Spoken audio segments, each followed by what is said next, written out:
After he left, I sat under the Christmas tree watching the swinging angels.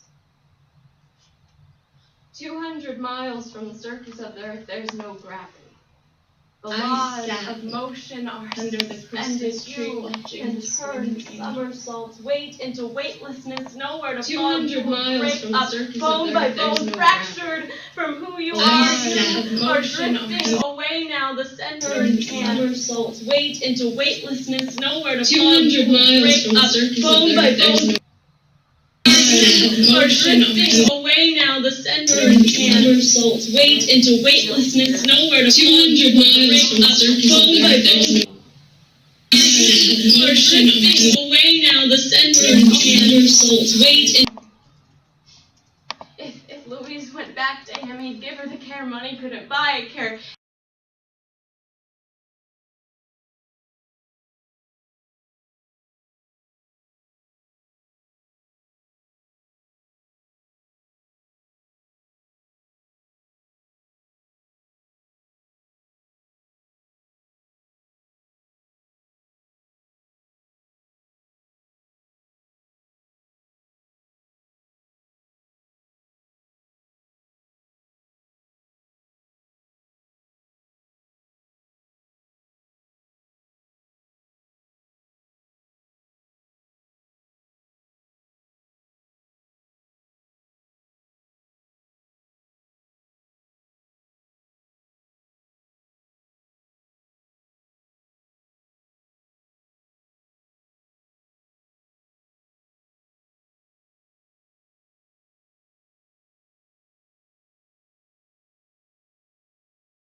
Speech and debate is much like sports, where we have season-long ranking. Our debate team is ranked second in our season-long ranking at the end of the year. And we took third in the national tournament. The following year, we had the best we've ever done since our debate return, where our team took fifth, or one of our debate is much like sports, where we have season-long ranking overall in the national tournament. 2 years ago, I was lucky enough, after being taught by Dr. Marlon Bates, to graduate from Pacific with both my bachelor's in political science and my master's in communication. One of our come back sports we have season-long ranking and start coaching teaching me.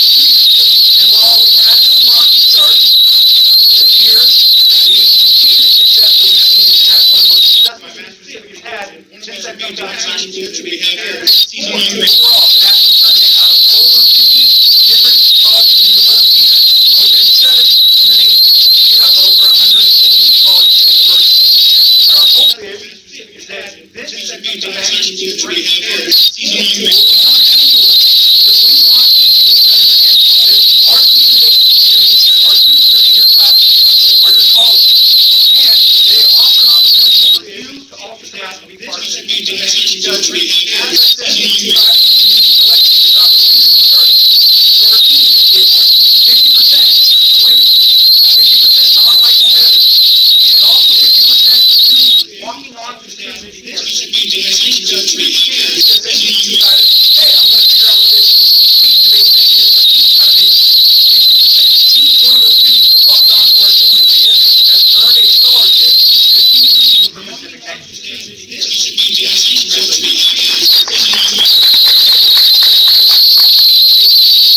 So tonight, we're going to see our competitors compete across 4 different types of events that we apply on the team. And we just got back from nationals and our main debate. Tonight we're going to perform for you a limited prep event.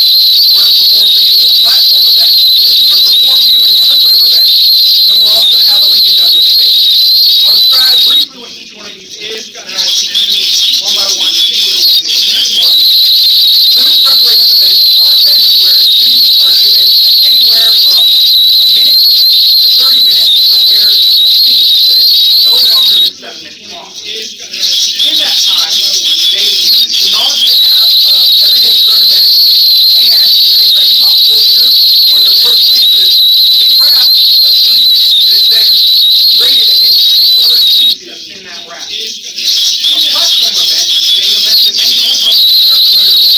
These are our chances to inform and to persuade. These events are 10 minutes long and are scripted. And our students memorize their script, unlike what we ask them to do in public speaking. They memorize it, deliver it in competition, and are again graded against 6 other competitors. The third type of event we'll show you tonight is an interpretive event. Much like theater, we have a set of events in each debate where students take a script written by a playwright or written by an author in prose, and then interpret that character or interpret those scenes and perform those scenes through their interpretation. But the difference between theater and interpretation is that in theater, it's okay to cry, it's okay to use props.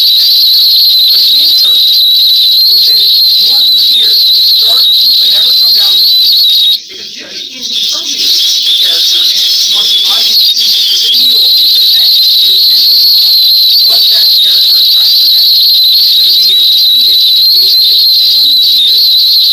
Finally, we're going to put on a Lincoln Douglas debate. The topic is about something that, I'm going to be honest, I had no idea what it meant when we started the team. The topic is about restricting bioprospecting in the United States. So 2 of our seniors will be debating this topic for you in the back half. But first, I'd like to introduce you to our first performer, Dallas. I'm Mark Phillips. Everybody give her a round of Dallas is a mathematical economics major and hopes someday research the economy and the environment together. Her goal is to try and work for nonprofits and NGOs in a way of trying to make environmental research and economics both sustainable. When she's not working on her classes and not studying for debate, Dallas is known to thoroughly enjoy, quote, dancing, dogs over people, and to be found, I don't want to say stalking Vladimir Putin, but we find an inordinate amount of pictures of Putin on Dallas.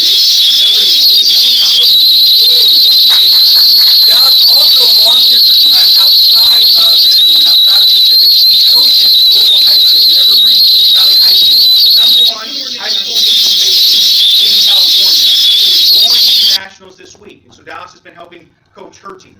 Dallas is going to do what we're calling a cross country. So in this event that we're about to show you, Dallas is going to get a quotation, not only a quotation, but when she gets the quotation, she'll have from that point until a 7-minute mark to deliver a speech that is well crafted with examples from everyday society and popular cultural references. So I'm going to get my timer out. I will start. She'll have from that point until a 7-minute mark to deliver a speech that is well crafted with examples from everyday society and popular cultural references. So I'm going to get my timer out. I will use time signal to 5 down, 30 seconds. From that point until a 7-minute mark to deliver a speech.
First,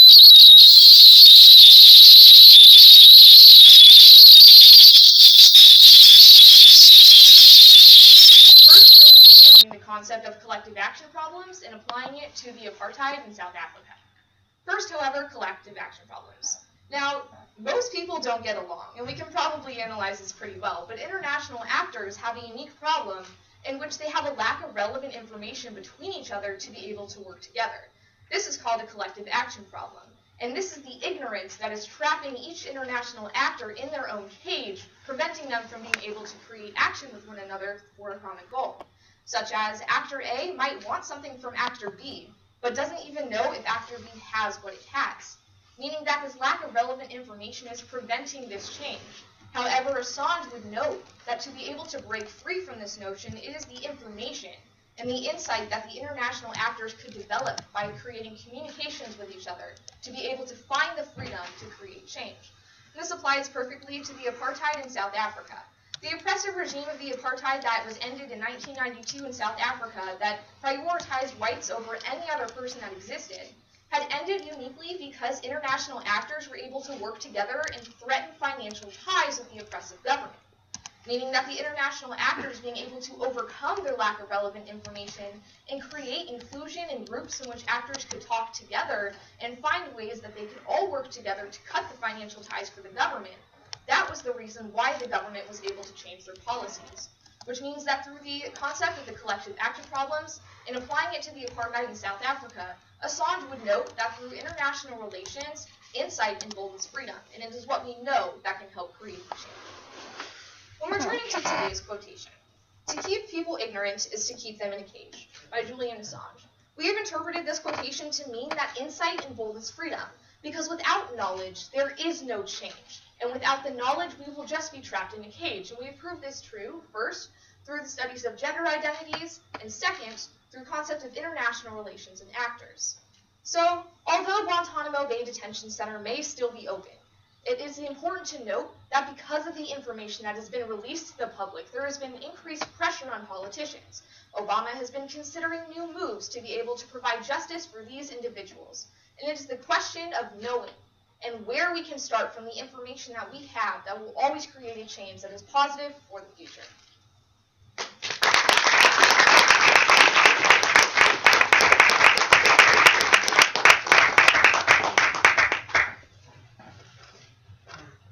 So that is what we would call impromptu speaking.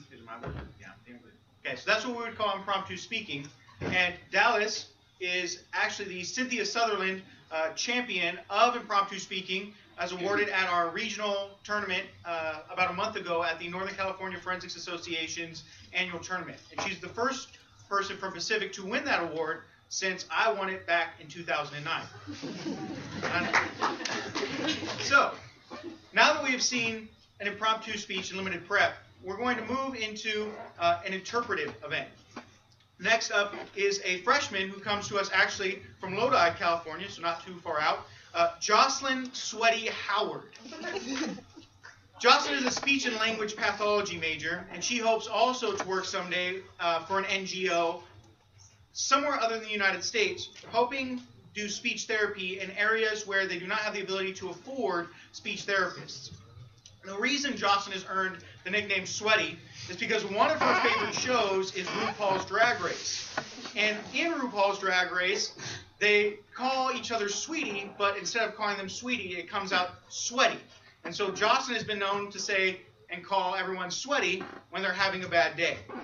But that's important because one of the things that Jocelyn brings to the team as a freshman is that she's an integral part to the morale of the team. As a strictly individual event performer, most of our other competitors do debate. But for Jocelyn, she competes across limited prep, interpretive events, and platform events, figuring a way to keep all of the speeches organized somehow in her head. And the reason that's important is because she can be there and be good morale. So I don't think it's a surprise that she also works outside of the community in an area that kind of dabbles in both.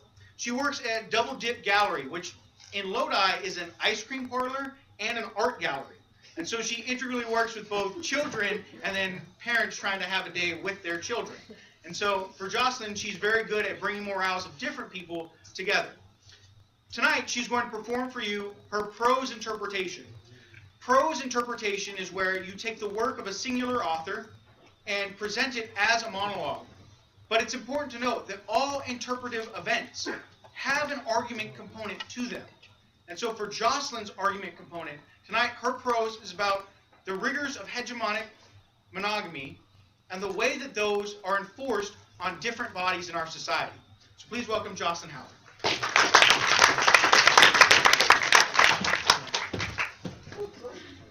Thanks, Sweaty.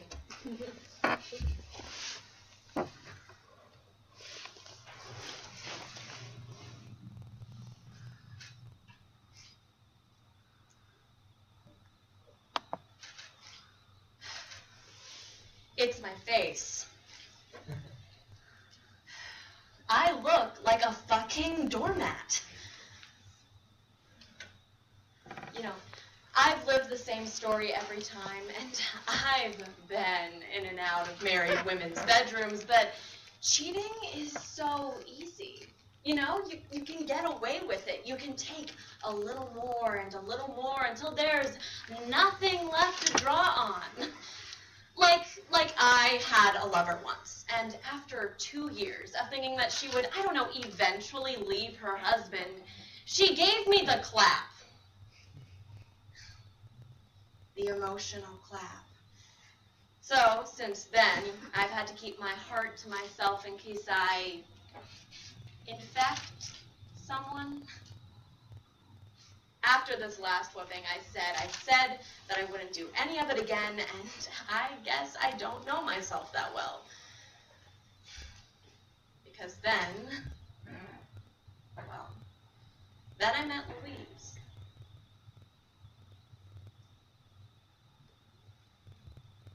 Promiscuous. In a society of hegemonic monogamy, a label such as this activates associations of impurity, unchastity, and dishonor. Dr. Elizabeth Sheff, the foremost academic expert on polyamory in the United States, notes in her book, The Polyamorous Next Door, the stigma of how promiscuity haunts polyamorous relationships, as the fear of being left for someone else arises from socially legitimized notions of jealousy. Author Jeanette Winterson's experimental prose examines this stigma of promiscuity through untraditional narrative that asks us to surrender and allow love to determine the shape that our intimate relationships take. Written on the Body by Jeanette Winterson. If I were painting Louise, I would paint her hair as a swarm of butterflies, a million red admirals in a halo of movement of light. Is it odd to say that your lover reminds you of a tree? I mean, there are plenty of legends about women turning into trees, but are there any about trees turning into women? With Louise, I wanted to do things differently. I had met her husband. He was a doctor named Elgin, with just the right bedside manner, and he could tell you everything there is to know about cancer, except what causes it and how to cure it. You know, marriage is the flimsiest weapon against desire. You may as well take a pop gun to a python.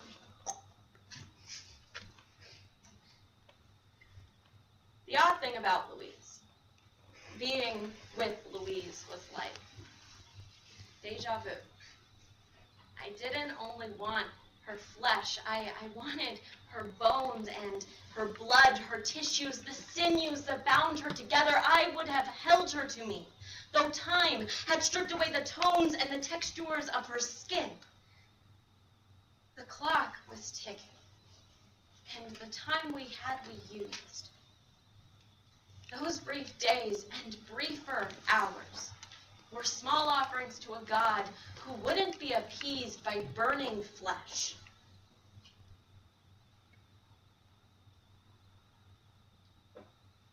She says she's going to leave. All I can think is of course she is. She's going back to her husband.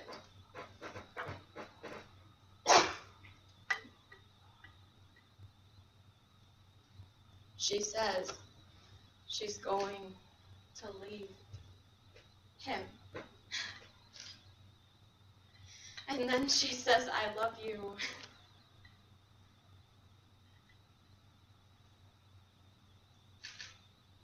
You know, why is it that the most unoriginal thing that we can say to one another is still the thing we long to hear? This is the wrong script. This is the moment where I am supposed to be self-righteous and angry, and this is the moment where she is supposed to flood with tears and tell me how hard it is to say these things. But instead, she is gazing at me the way God gazed at Adam. In my mind, Louise and I are held together by a single loop of love. The cord passing around our bodies has no sharp twists or sinister turns. Our wrists aren't bound, and there aren't any nooses around our necks, but God, who taught her to write in blood on my back? And who taught her to use her hands as branding irons? Written on the body is a secret code only visible in certain lights. The accumulations of a lifetime gather there. 5 months later, it was Christmas Eve, and Louise went to visit her mother, who had always hated Elgin. But there was a shadow at the door. It was Elgin. You know, I didn't want to invite him in, but he was menacing in this unlikely, jovial way, so I let him in, and I made him a drink. God, and he fucking talked aimlessly until I could bear it no longer.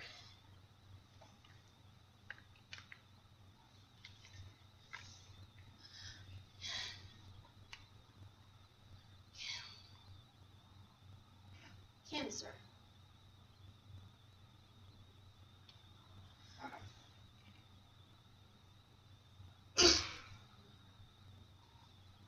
Why didn't she tell me?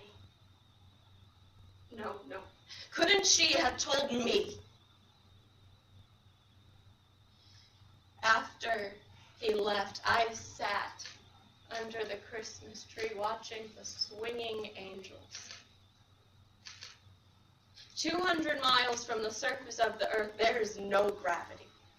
The laws of motion are suspended. You can turn somersaults, weight into weightlessness, nowhere to fall. You will break up bone by bone, fractured from who you are. You are drifting away now. The center can't hold.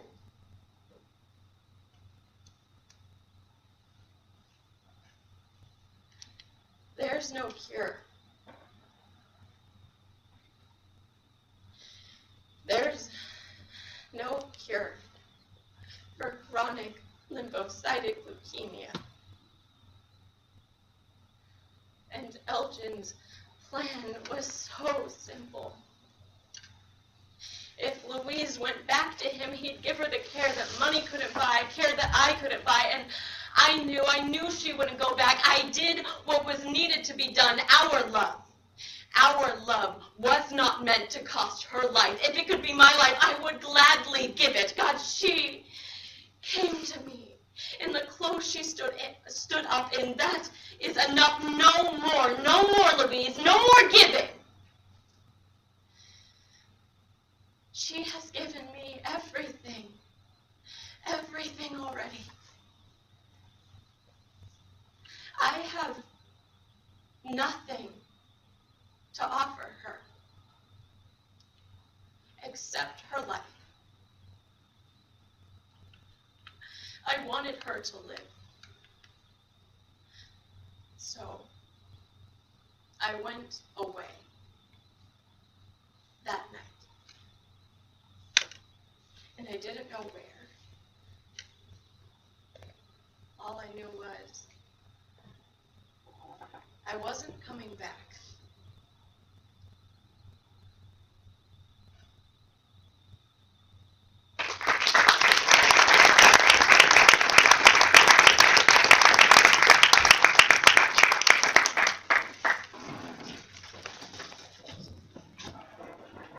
So that is what we call an interpretive event.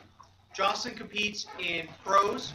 She also competes in what we call dramatic interpretation, where she takes a theater script and pares it down and performs multiple characters. Her dramatic interpretation for nationals is on feminist boredom and the way that housewives in the 1950s were told to be bored, but instead one housewife decides to work as a prize winner writing jingles. And she also has a poetry that she performs that is also about the way that women are asked to exist in certain types of relationships, with a very humorous, in my opinion, introduction about the way that people tend to propose at sporting events.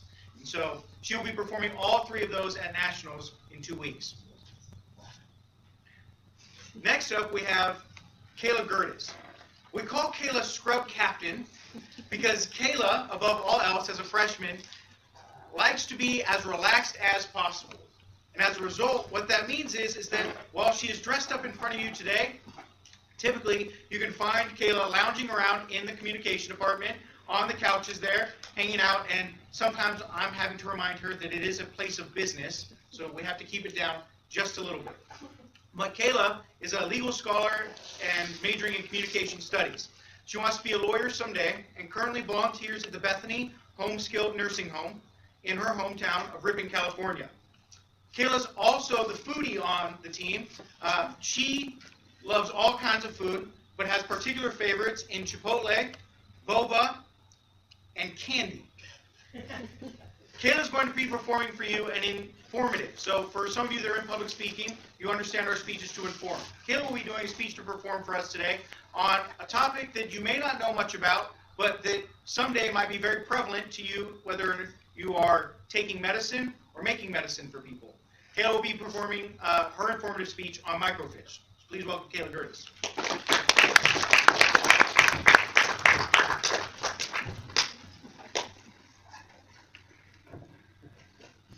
In the most recent James Bond movie, Spectre, Agent Q injects a tiny microscopic tracker into the arm of James Bond so that the British Secret Service will be able to track each and every one of his movements.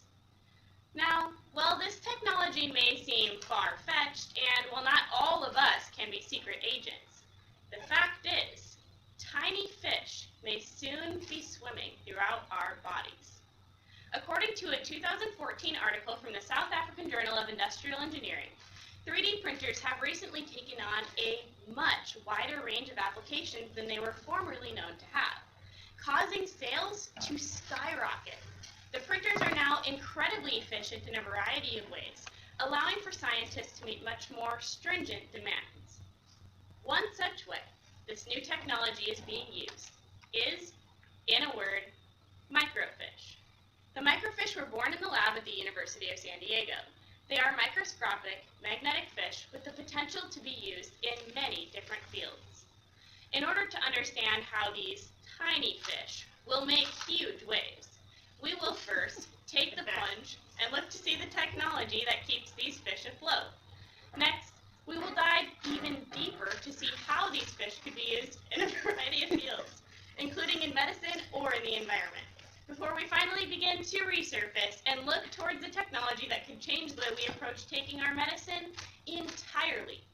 As Popular Science put it on August 26, 2015, one day, your doctor could ask you to swallow these sharks and call her in the morning, and it wouldn't seem fishy at all. But before we can digest all of this, we must first take a closer look at this technology and find out what exactly is making these fish swim. First, a closer look at the technology involved starts with just a little knowledge about the field of microtechnology. Back in 2012, the National Center for Biotechnology Information had already been inspired by the vast potential surrounding microtechnology. Lead researchers had high hopes, stating, "We expect that man-made nanomicroscale motors will have profound impacts upon different medical areas." And with all of the high expectations surrounding the technology, it was no surprise when Dr. Kim from the Korean Evaluation Institute for Industrial Technologies took this idea just one step further, creating what was known as microswimmers. According to the Institute, the original inspiration behind the microswimmer started with the bacteria that causes Lyme's disease. Now, while this bacteria's spiral shape harms the body by making its way through tissue, that very same spiral shape could be used in a positive manner if the movements were controlled. Finally, Drs. Chen and Wang brought this idea into reality. The fish were printed using a 3D printing method, which, according to ZamiScience.com in August of 2015, says that printing the fish one layer at a time allowed for nanoparticles, or particles between 1 and 100 nanometers in size, to be placed strategically into the fish bodies. This allowed for even greater control and ability to steer the fish in whichever way was needed. And the American Association for the Advancement of Science said on their website, eurekalert.org, that iron oxide particles were placed into the heads of the fish, while platinum particles were placed into the tails of the fish. This allowed for the bots to be magnetically controlled. Finally, James Anderson, the lead researcher at Bridgevine Incorporation, describes the microfish in this way. They are simultaneously small enough to be used in bodily fluids or even individual cells, and they are able to navigate through complex biological fluids. Now that we understand how some of this truly amazing technology works, we can begin to dive even deeper to see how this can be used in the fields of medicine or in the environment. Medically, these tiny fish are special because they could be injected into the arteries of a person and used to unclog them. Kurzweil's website's article on June of 2015 states that when a microswimmer chain disperses, it can be used to go to the direct source of the problem and deliver anticoagulant medication to the affected area. This could supplant the two most common methods for treating blocked arteries. And while these old methods were sometimes effective, the new methods being developed would be much more effective. Dr. Kim spoke on the issue, stating that current treatment for chronic total occlusion is only about 60% successful, but that he believes the methods being developed would be as high as 80 to 90% successful and would possibly shorten the recovery time. In addition, Pierre Fisher, the lead researcher at Micro, Nano, and Molecular Systems Research Group, states that he believes these little helpers could be a great benefit to the body and would potentially eliminate all need for major cardiovascular surgery. Now, while we've seen some of these truly incredible impacts regarding the medical aspect of microfish, we're still a bit wet behind the ears when it comes to the environmental impacts they could have. Wei Gao and Joseph Wang from the Department of Nanoengineering at the University of San Diego state that the recent developments in the microtechnology could change the way we approach changing the environment dramatically. In an article entitled 3D Printed Artificial Microfish, which Chen and Wang themselves helped to write in June of 2015, it is stated that when a microfish interacts with a toxin, its surface is disrupted, leading to fluorescence emission and revealing the presence of a toxin. The intensity of the fluorescence also reveals how much detoxification has occurred. With this ability to both sense and remove the toxins from the environment, it is clear that microfish have the potential to impact the environment in ways like we haven't seen before. Now that we were able to explore the depths of both the technology and the uses of microfish, we can finally begin to resurface and look towards some of the implications. On one hand, microfish have the potential to help solve the leading cause of death in the United States, heart disease. According to the United States Center for Disease Control and Prevention and Britain's University of Liverpool in 2007, heart disease is the leading cause of death in the United States, killing almost 700,000 Americans each year. Nearly 500,000 of these deaths are attributed to coronary heart disease, in which both fat and plaque clog the arteries feeding blood to the heart. Since microfish, however, have the potential to help bring up the cure of clogged arteries even to 90%, it is clear that they have the potential to save a vast amount of these lives. Saving lives, however, is not the only implication that microfish could have. Rather, it must be noted that microfish have the potential to make many people around the world swim with the fishes through their dangerous implications in military settings. While the versatility of microfish is indeed a benefit to society when people with good intentions create them, Thomas Vandermolen, who works for the Maritime Science and Technology Center and has also served on the United States Special Operations Command, says that he believes it is also this versatility that could be the greatest problem. Anyone with access to the technology could create multiple weapons of both different descriptions and uses. Since this is such a dangerous implication, it is probably best that we keep our heads out of the water as we continue to think about how we will develop and use the microfish in the future. Overall, we have seen how scientists like Chen and Wang were able to produce amazing technology, how that technology could be used in a variety of fields, and finally some of both the positive and negative implications of its use. Perhaps, one day, we will be able to witness firsthand as microfish are prescribed as a cure to clogged arteries, or as scientists dump millions of microfish into a contaminated environment in order to purify it.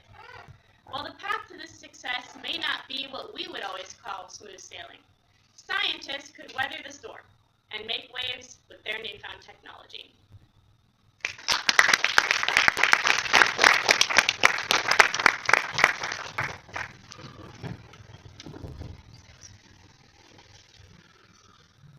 Okay, doke. So that is the speech portion of tonight's event. So let's give everybody a round of applause again. Woo! So the next portion of tonight's event for everybody is our debate portion. Now, this tends to be the part that people think about when we say speech and debate, and it also happens to be the part that our seniors are most familiar with. Tonight you will be watching two of our seniors who are going to come back hopefully next year as graduate assistants on the team to coach the team, Reed Ramsey and Jonathan Bruce. So give them a hand as they come up right now. They also debate together in our other type of debate, which is called parliamentary debate, so it's very common to say one is Bruce and one is Reed. Jonathan Bruce comes to us from Turlock, California. His sister, Kathleen Bruce, is an alumni of the team and was also one of my assistant coaches, and so it's a bit serendipitous now to be able to be coaching him. This is your fourth year? Yeah, correct? 4 years? Yeah. He transferred in from San Joaquin Delta and came to us in order to debate for Pacific Forensics. Last year, Jonathan was the 12th best debater in the nation, and this year was part of the Western Kentucky's round-robin participants, where he took third overall out of a field of the top 12 Lincoln Douglas debaters in the nation.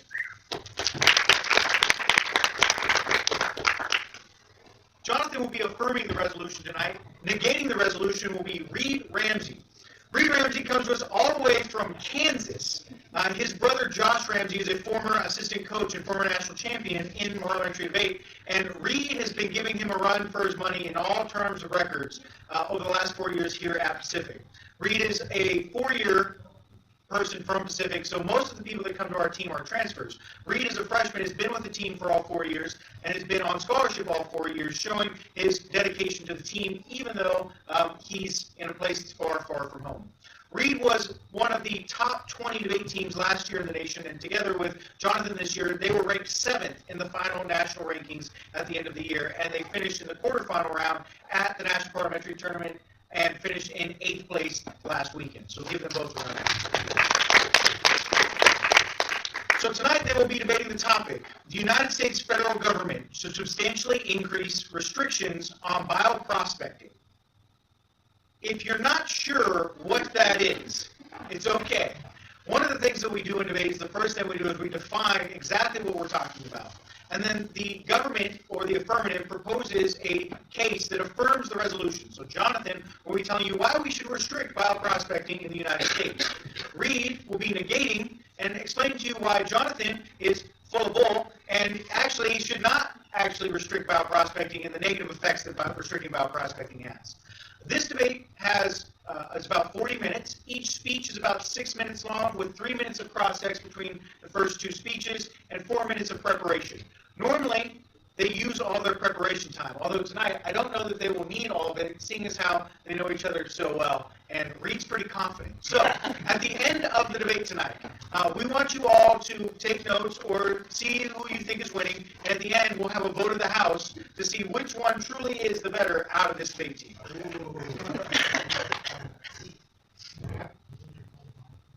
No, Bruce is winning.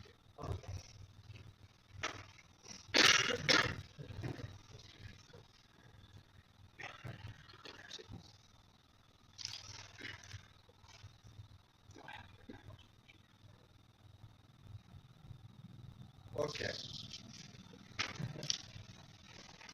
He is correct. This year's resolution is the United States federal government should significantly restrict bioprospecting in the United States. That's the question. What the hell is bioprospecting? Bioprospecting, a definition brought by Oxford Dictionary, is the search for plant and animal species for which medicinal drugs and other commercially valuable compounds can be obtained. And so why would we want to restrict bioprospecting? Thus is the next question. That is answered by Shannon Smith from Michigan State University College of Law, in which she said in 2015 that today, in the status quo, the United States law refuses to protect indigenous knowledge, i.e., pharmaceutical companies are going in and stealing indigenous knowledge for their own profits. This was echoed by C.R. Bejoy in 2007 in his Environmental and Development Journal Access Law Review, and said that there are no mechanisms in place to prevent theft of traditional and indigenous knowledge. So we're taking advantage of them. Thus, I affirm the resolution with the following advocacy and plain text: that the United States federal government should adopt the Canadian Institute of Health Research guidelines for genomic research on indigenous communities. How does that solve the problem? Dr. Beth Jacobs in 2010 stated that the CIHR, the Canadian Health Guidelines, are the most comprehensive guidelines for genomic research, which ought to be modeled by the United States. Dr. Jacobs says that the CIHR guidelines for health research involving Aboriginal people, published by the Canadian Institute of Health Research, CIHR, in 2007, presents the most comprehensive contribution on this issue to date, and serves as a model for genomic research in other countries. The guidelines include 3 sections, and the 3 sections make sure that there is prior informed consent, and that they can have anonymity, and that they scientists learn to have a better relationship with the indigenous communities that they are hoping to bioprospect, i.e. they have to get permission and work with them. The advantage to this is it prevents the biopiracy that is occurring in the status quo. According to Jana Lawrence, a writer for the Pharmaceutical Journal, she states in 2015 that biopiracy will continue to get worse in the future. And that's despite international protocols, because inconsistent national legislation will allow this biopiracy to continue. She states that the practice of bioprospecting has associations with biopiracy. The use of a region's or nation's biological resources without the proper consent or compensation of the host region and nation means that you have to make sure that the rights of less developed regions are taken into account, and that these regions are not taken advantage of by more industrialized countries and or corporations. CIHR resolves this question. It resolves this question by creating guidelines that must be legally abided to by corporations that bioprospect. CIHR writes in 2015. Article 5 of the guidelines is concerned of individuals, participants, and their community regarding anonymity, privacy, and confidentiality when requested ought and should and will be respected. Furthermore, Article 15 explains the ways in which that if anonymity is not possible, or there are limitations to anonymity. Article 6 says that the research agreement should, with the guidance of the community knowledge holders, address the use of the community's cultural knowledge and sacred knowledge. Article 7, Aboriginal people and their communities retain their inherent rights to any cultural knowledge, sacred knowledge, cultural practices, and traditions, which are shared with the researcher. The researcher should also support mechanisms for the protection of such knowledge, practices, and traditions. Any research involving Aboriginal people will involve the sharing of some cultural knowledge, practices, and/or traditions when these are not the subjects of the study, i.e., corporations must contribute and collaborate and negotiate in a binding manner with Aboriginal communities. The reason this is important is isolated by Jeff Shaw when he wrote in 2003 in the Times that the scientific exploitation of indigenous people is the greatest threat to the American Indians. Jeff Shaw says that the scientific research and genetic exploitation of indigenous peoples represents the greatest threat to the American Indians since the European colonization of Americas. Other tribes have followed suit using a model law developed by the IPCB as a template. However, these matters have not been fully addressed. And why is exploitation bad? Intuitively, we of course know exploitation is bad, but I think it is isolated and articulated the best by Dr. Phoenix Singer in 2015. He says that this form of exploitation leads to something that he calls cultural genocide. He says the act of the disappearing native plays an especially disturbing role in the creation of the indigenous person as the other. This thought that we are an extinct people, an extinct set of cultures, is frightening for many reasons. It allows the ideology of domination to continue without question, since the common belief is we no longer exist. We seldom outrage over this assumed historical occurrence. The process of colonization of indigenous minds, in addition to indigenous bodies, plays a role in this in combination with the justification for future atrocities. Indigenous people are being exploited by pharmaceutical companies, by which you buy drugs and pills. My plan gives them law and courts to defend themselves. I'll now take questions from that. So how do you steal knowledge? How do you steal knowledge? Yeah. So when scientists and researchers go into these communities, they will talk to these indigenous personnel, not tell them it's for research, and then use it for research, not give them any profits. Which example do you, or do your law journals articulate is an example in which the researchers actually didn't tell them they were researchers? Jeff Shaw writes in the Times that in 2003 that there was a new blood taken from an indigenous tribe. They weren't told about it. They weren't given consent negotiations. They merely acted like they were using it for a sample of something. But lo and behold, they used it for profits. I know, it's ironic and terrible. Yes, because that same law review articulated that the reason why they were able to give up their genomic materials was because they told them they could cure all of their diseases. So how does your plan uniquely protect against manipulation of different types of rhetoric towards these indigenous peoples? Because they'll be bound to the legal writing, which is the prior and informed consent. They have to be completely transparent. Now, if they're not completely transparent and manipulation is proven, they can be sued, and they will be sued. So that's ironic you say that. Because Jacobs in 2010, your own analysis and law journal articulates that the Canadian Institute of Health guidelines were actually created and modeled off of Richard Sharp and Morris Foster, who also did research in guidelines on collective use of human biological materials from American, Indian, and Alaska Native communities. Yes. So why is this program failing now? Because that's a professor's opinion, and they modeled it off a professor's opinion. It No, wasn't made it's into law in the United States. It certainly was not. So what would also bolster that claim is your Bejoy of 2007 evidence, which says that the current law and legal regimes ultimately bar these companies to patent these sorts of knowledges that the cultures have because it's prior art. How do these companies uniquely steal knowledge if they can't patent it?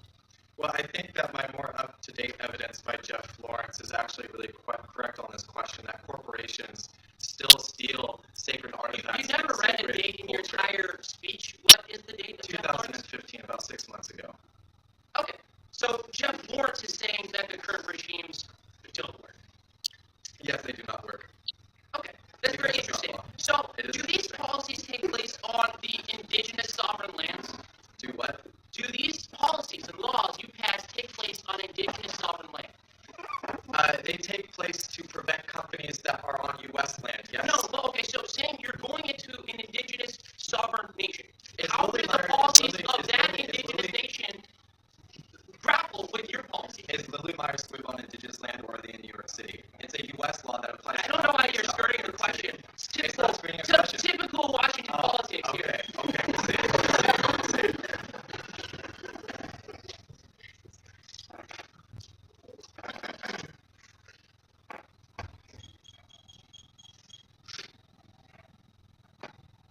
The United States must do more to heal the wounds of indigenous peoples caused by centuries of oppression, including restoring control over lands Native Americans consider sacred.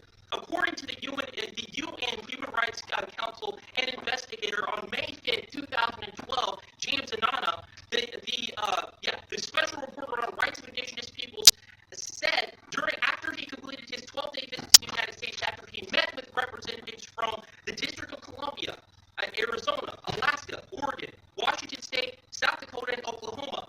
He met with all these individuals, including government officials, to prioritize land returns to indigenous groups. And that is why I stand in negation of the resolution. The United States federal government should significantly increase restrictions on bioprospecting. Because this sort of restriction is what carves out the ability for these corporations to manipulate these indigenous communities. And that is further proven by, and further explicated by Mikao Matua, who was a professor of law and director of Human Rights Center in Buffalo School of Law in 2002. He states that the purpose of ordering is to create a world in which American and European interests are not threatened or injured by political and cultural paradigms that may be inconsistent with those interests. That is why the othering process is absolutely essential if Western hegemony is to be maintained. The affirmative tries to otherize these unique groups of individuals by placing new types of restrictions that set rigid guidelines that are set by the corporations he's trying to combat. The corporations lobby the lawmakers to pass laws that are vague enough for them to take the language and manipulate it. And it's this exact analysis is ultimately proves that the United States doesn't act benevolent in a vacuum, but rather always wants something in return. And that is why this negative side of this debate will examine the representations of the rhetoric deployed by the affirmative in the first constructive.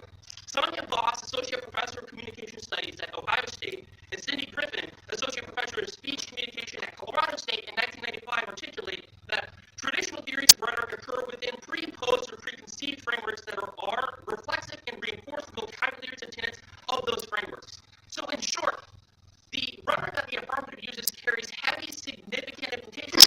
Thus, we should examine the affirmative's characterization of these indigenous people and how he would uniquely solve these problems he articulates with his plan. But my articulation is that the manipulation of these indigenous peoples would ultimately become exponentially worse in the world of the affirmative. If you look to the example that he kind of loves and cross-sects from Shaw, which was the Arizona tribe of the Havasu. The reason why the Havasu ultimately gave their genomic research give their genomic materials to researchers, because those researchers promised they would cure all their diseases. This is the worst case of type 2 diabetes in the entire world, which is described in Arizona. And that's how they ultimately were able to penetrate these sorts of barriers and take their material. The affirmative could never solve that. And ultimately, the affirmative masks these forms of colonialism, which ought to be rejected in this round. And this is further proven by Paul Street, the author of Those Who Deny the Crimes of the Past, Reflections on American Racist Atrocity Denial in 2004.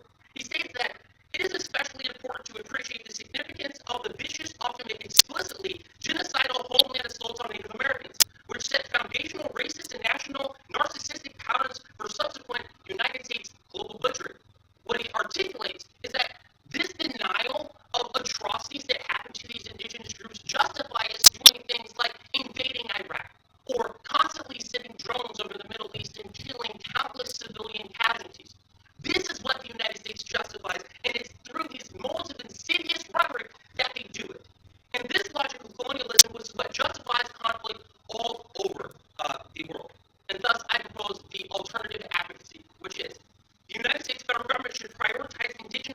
terms by establishing a claims committee through the Bureau of Indian Affairs.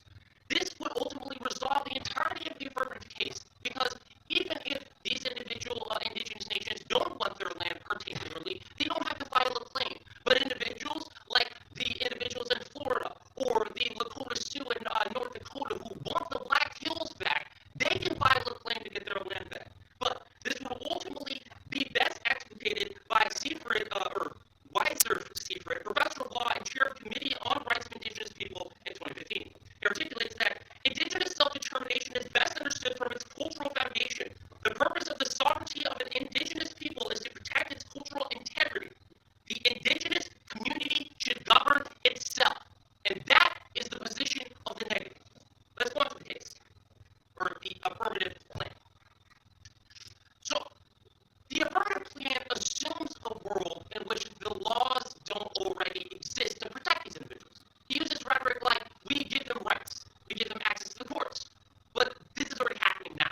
They have access to the courts. It's a question of the confusion between the jurisdictions of the indigenous sovereign nations and the United States federal government and the states. So they have to go through 3 separate hurdles to go through these processes.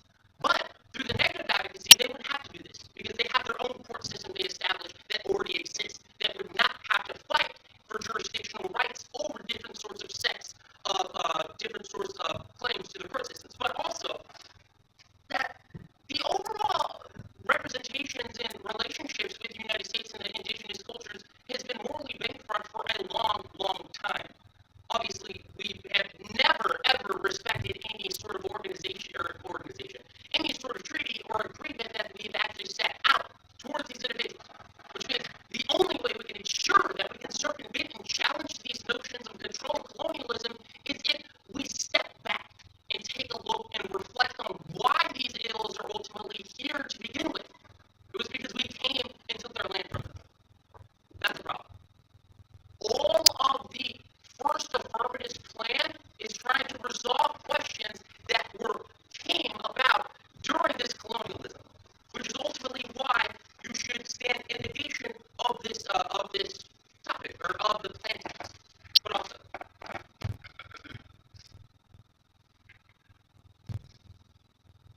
my last and final argument is that the Canadian Institute of Health is very different from the National Institute of Health. So this would ultimately be unworkable. I'm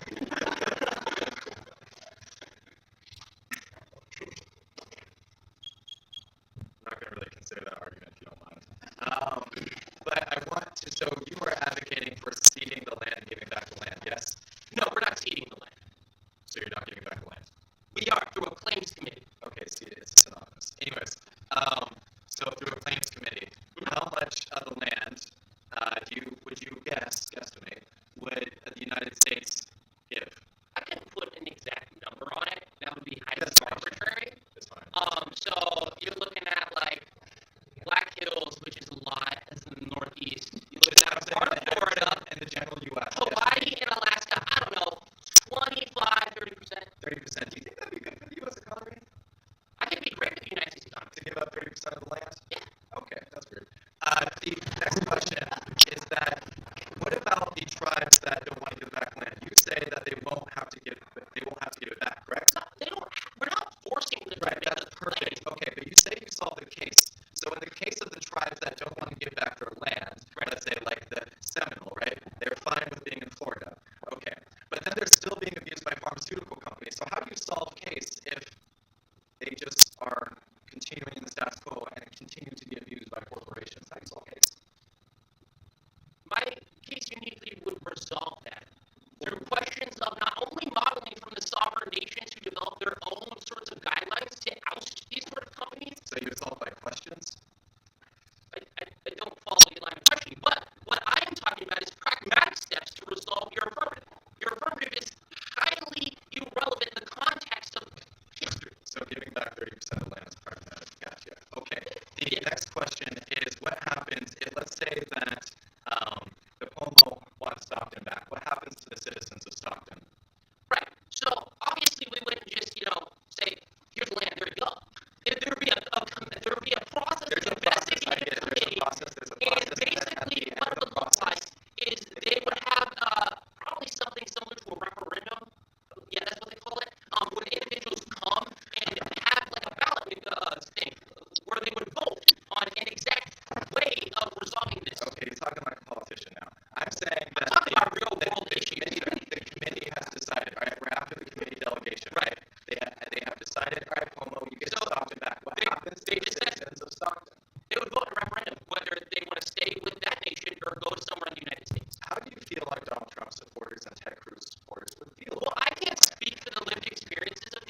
idea.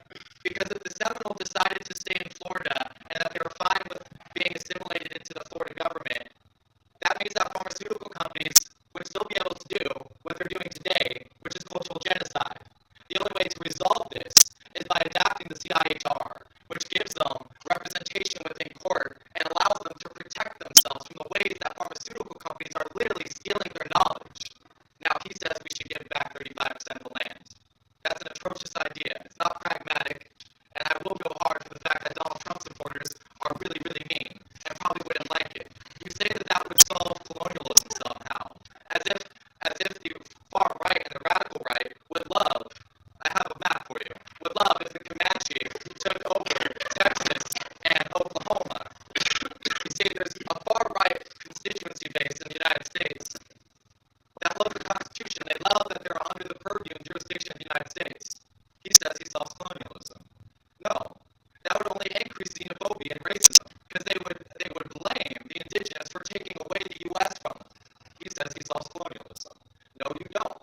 You actually create a mass exodus where people, like in southern Stockton, if the Pomo wanted Stockton back, they would have to leave and would not have a home. He is trying to solve for a history of violence by creating new forms of violence. The case is a better idea. It simply gives them representation, allows them to defend themselves in courts, something that they lack in the status quo. The case is a better idea. This is isolated by Richard Moore in 1996, where he says a world absent a strong central nation state allows corporations to pillage the world without any restrictions, increasing colonization. Moore says that the nation republic is the only effective channel the people have to power sharing with elites. If the strong nation state withers away, we will not enter an era of freedom or prosperity with the shackles of wasteful government at our backs. No, indeed. If you want to see the future in which weak nations must deal as best they can with mega corporations, then look at the global south. Look at how that worked for Nicaragua, Libya, Liberia, Central African Republic.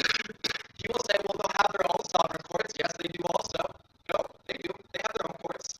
But they do not stack up against the multi-conglomerate, multinational companies who force corruption, coerce national leaders, and small-time politicians that do not measure to the amount of capital that these corporations have, which means exploitation and violence, once he gives the land back, will be worse, and corporations will have an easier time exploiting them. The case is a good idea. It puts the courts in between the corporations and the indigenous as a measure of protection, so that way they can protect their culture and their sacred knowledge. The case is a better idea. As isolated by Stephen Hassler, even a weakened state would allow the unrestrained rise of capitalism. Global capitalism is a godsend to anti-state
case and what I advocate for is to give them legal representation to defend themselves. The only answer he has to why the affirmative is a bad idea is because there's already patent laws. That's great. They're still stealing material for profits. You don't need a patent to have a profit, which means that all these sacred knowledge and resources are being stolen from these indigenous tribes because they're not represented in court. Yes, you are correct. That is the point of the affirmative, is it allows the indigenous to sue the corporations. So that way the practice isn't done anymore. He says, in his advocacy, that we need to return the land. And he says, I won't get rid of the United States federal government, so there will still be a strong nation state. It's not about the United States federal government. Sure, Washington, D.C. will still be there. I'm talking about if the Seminole got Florida, right? It's going to be exactly what happens in Nicaragua. It's going to be exactly what happens in the Central African Republic, where the United States and Chinese multi-conglomerate companies are going to feed into that country because they have a weak governing system and they will exploit them. This is empirically proven by the 3 PhDs who have analyzed the ways in which they are always exploited when they don't have a strong legal system. What does the affirmative do? The affirmative creates that strong legal system. It puts the indigenous into the system with us, so that way we can work together to combat atrocities, so that way we can work together to combat colonialism. But he casts them out into the system, so that way corporations can have a free reign. There's no more legal system in his world. Now he says that, well, there will still be a small sovereign court and system, but he didn't breathe on the analysis that if you look at Nome, Alaska, the indigenous, the chiefs are easily corrupted by the amount of money that floods in, which means that in the world here, corporations would just flood in, corrupt the system, exploit the people, so these uranium mines, these waste dumpings, would go all over the land when he gets it back, because there's no longer the EPA, there's no longer federal branches of government, and they don't have any right or access to the United States court system. I give access to the United States court system. I let the EPA make sure that there's no more uranium, no more dumping on indigenous land. We bring them into the system, so that way together we may solve for the residual violence of colonialism. Go to Nicaragua. See how that plan worked. It didn't work. If you go there, you will see poverty. You will see death. You will see disease. And you'll see a little flag that says Lily Myers Squibb, because there's no system protecting them. He's doing a 5-step tango dance, trying to get you to believe that that's not what's going to happen. Bring the legal system in and vote affirmative.